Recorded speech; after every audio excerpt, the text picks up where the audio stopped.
चालाकी का फल। एक थी बुढ़िया, बेहद बूढ़ी, पूरे 90 साल की। एक तो बेचारी को ठीक से दिखाई नहीं पड़ता था, ऊपर से उसकी मुर्गियां चराने वाली लड़की नौकरी छोड़कर भाग गई।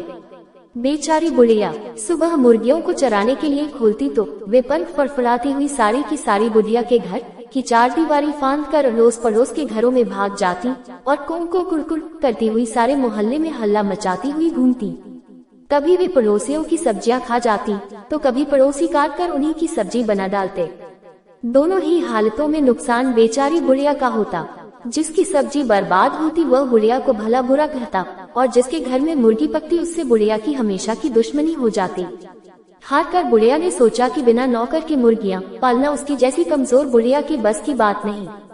भला वो कहाँ तक डंडा लेकर एक एक मुर्गी हाँकती फिरे, जरा सा काम करने में ही तो उसका दम फूल जाता था। और बुढ़िया निकल पड़ी लाठी टेकती नौकर की तलाश में। पहले तो उसने अपनी पुरानी मुर्गियां चराने वाली लड़की को ढूंढा, लेकिन उसका कहीं पता नहीं लगा। यहाँ तक कि उसके माँ बाप को भी नहीं मालूम था कि लड़की आखिर गई तो गई कहाँ। नालायक और दुष्ट लड़की, कहीं ऐसे भी भागा जाता है, न अता न पता, सबको परेशान करके रख दिया। बुढ़िया बड़बड़ाए और आगे बढ़ गई। थोड़ी दूर पर एक भालू ने बुढ़िया को बड़बड़ाते हुए सुना तो वह घूमकर सड़क पर आ गया और बुढ़िया को रोक कर बोला, बुढ़िया नानी नमस्कार, आज सुबह सुबह कहाँ जा रही हो? सुना है तुम्हारी मुर्गियां चराने वाली लड़की नौकरी छोड़कर भाग गई है। न हो तो मुझे ही नौकर रख लो, खूब देखभाल करूंगा तुम्हारी मुर्गियों की। अरे हटो, तुम भी क्या बात करते हो? बुढ़िया ने खिसिया कर उत्तर दिया, एक तो निरे काले मोटे बदसूरत हो मुर्गियां, तो तुम्हारी सूरत देखते ही भाग खड़ी होंगी। फिर तुम्हारी बेसुरी आवाज उनके कानों में पड़ी तो वे मुड़कर दरबे की ओर आएंगी भी नहीं। एक तो मुर्गियों के कारण मोहल्ले भर से मेरी दुश्मनी हो गई है, दूसरा तुम्हारे जैसा जंगली जानवर और पाल लूं तो मेरा जीना भी मुश्किल हो जाए। छोड़ो मेरा रास्ता, मैं खुद ही ढूंढ लूंगी अपने काम की नौकरानी। बुढ़िया आगे बढ़ी तो थोड़ी ही दूर पर एक सियार मिला और बोला, हुआ राम राम बुढ़िया नानी, किसे खोज रही हो? बुढ़िया खिसिया कर बोली, अरे खोज रही हूँ एक भली सी नौकरानी जो मेरी मुर्गियों की देखभाल कर सके।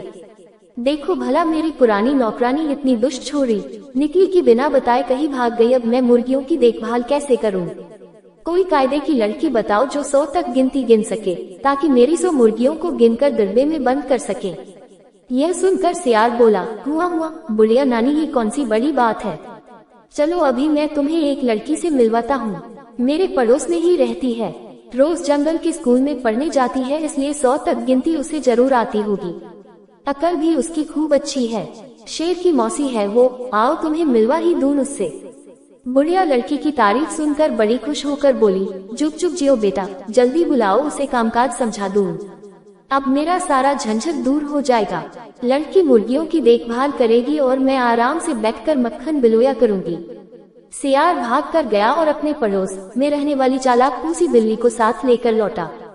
पूसी बिल्ली बुढ़िया को देखते ही बोली, म्याऊ, बुढ़िया नानी नमस्ते, मैं कैसी रहूंगी तुम्हारी नौकरानी के काम के लिए? नौकरानी के लिए लड़की जगह बिल्ली को देखकर बुढ़िया चौंक गई, बिगड़ कर बोली, हे भगवान, कहीं जानवर भी घरों में नौकर हुआ करते हैं? तुम्हें तो अपना काम भी सलीके से करना नहीं आता होगा, तुम मेरा काम क्या करोगी? लेकिन पूसी बिल्ली बड़ी चालाक थी, आवाज को मीठी बनाकर मुस्कुरा कर बोली, अरे बुढ़िया नानी, तुम तो बेकार ही परेशान होती हो, कोई खाना पकाने का काम तो है नहीं जो मैं न कर सक। आखिर मुर्गियों की ही देखभाल करनी है न, वो तो मैं खूब अच्छी तरह कर लेती हूँ। मेरी माँ ने तो खुद ही मुर्गियाँ पाल रखी हैं, पूरी 100 हैं, गिनकर मैं ही चराती हूँ और मैं ही गिनकर बंद करती हूँ। विश्वास न हो तो मेरे घर चलकर देख लो। एक तो पूसी बिल्ली बड़ी अच्छी तरह बात कर रही थी और दूसरे बुढ़िया काफी थक भी गई थी, इसलिए उसने ज्यादा बहस नहीं की और पूसी बिल्ली को नौकरी पर रख लिया।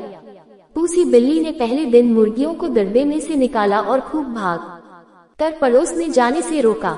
बुढ़िया पूसी बिल्ली की इस भाग दौड़ से संतुष्ट होकर घर के भीतर आराम करने चली गई। कई दिनों से दौड़ते भागते बेचारी काफी थक गई थी तो उसे नींद भी आ गई।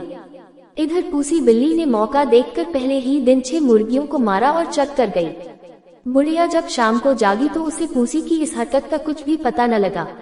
एक तो उसे ठीक से दिखाई नहीं देता था और उसे 100 तक गिनती भी नहीं आती थी, फिर भला वह इतनी चालाक पूसी बिल्ली की शरारत कैसे जान पाती? अपनी मीठी मीठी बातों से बुढ़िया को खुश रखती और आराम से मुर्गियां चट करती जाती। पड़ोसियों से अब बुढ़िया की लड़ाई नहीं होती थी, क्योंकि मुर्गियां अब उनके अहाते में घुसकर शोरगुल नहीं करती थी। बुढ़िया को पूसी बिल्ली पर इतना विश्वास हो गया कि उसने मुर्गियों के दड़बे की तरफ जाना छोड़ दिया। धीरे धीरे एक दिन ऐसा आया जब दड़बे में 20-25 मुर्गियां ही बची। उसी समय बुढ़िया भी टहलती हुई उधर ही आ निकली। इतनी कम मुर्गियां देखकर उसने पूसी बिल्ली से पूछा, क्यों रे पूसी, बाकी मुर्गियों को तूने चरने के लिए कहाँ भेज दिया? पूसी बिल्ली ने झट से बात बनाई, अरे और कहाँ भेजूंगी बुढ़िया नानी, सब पहाड़ के ऊपर चली गई हैं। मैंने बहुत बुलाया लेकिन वे इतनी शरारती हैं कि वापस आती ही नहीं। ये शरारती मुर्गियां। बुढ़िया का बड़बड़ाना फिर शुरू हो गया, अभी जाकर देखती हूँ कि ये इतनी ढीठ कैसे हो गई हैं। पहाड़ के ऊपर खुले में घूम रही हैं, कहीं कोई शेर या भेड़िया आ ले गया तो बस। ऊपर पहुंचकर बुढ़िया को मुर्गियां तो नहीं मिली सिर्फ उनकी हड्डियां और पंखों का ढेर। बुढ़िया को समझते देर न लगी कि यह सारी करतूत पूसी बिल्ली की है। वो तेजी से नीचे घर की ओर लौटी। इधर पूसी बिल्ली ने सोचा कि बुढ़िया तो पहाड़ पर गई, अब वहाँ सिर पकड़ कर रोएगी, जल्दी आएगी नहीं। तब तक क्यों न मैं बची बचाई मुर्गियां भी चट कर लूं। यह सोचकर उसने बाकी मुर्गियों को भी मार डाला। अभी वह बैठी उन्हें खा ही रही थी कि बुढ़िया वापस लौट आई। पूसी बिल्ली को मुर्गियां खाते देखकर वह गुस्से से आग बबूला हो गई और उसने पास पड़ी कोयलों की टोकरी उठाकर पूसी के सिर पर दे मारी। पूसी बिल्ली को चोट तो लगी ही, उसका चमकीला सफेद रंग भी काला हो गया। अपनी बदसूरती को देखकर वह रोने लगी। आज भी लोग इस घटना को नहीं भूले हैं, रोती हुई काली बिल्ली को डंडा लेकर भगाते हैं। चालाकी का उपयोग बुरे कामों में करने वालों को पूसी बिल्ली जैसा फल भोगना पड़ता है। अगर आपको कहानी पसंद आई हो तो प्लीज चैनल को लाइक, सब्सक्राइब और शेयर करें।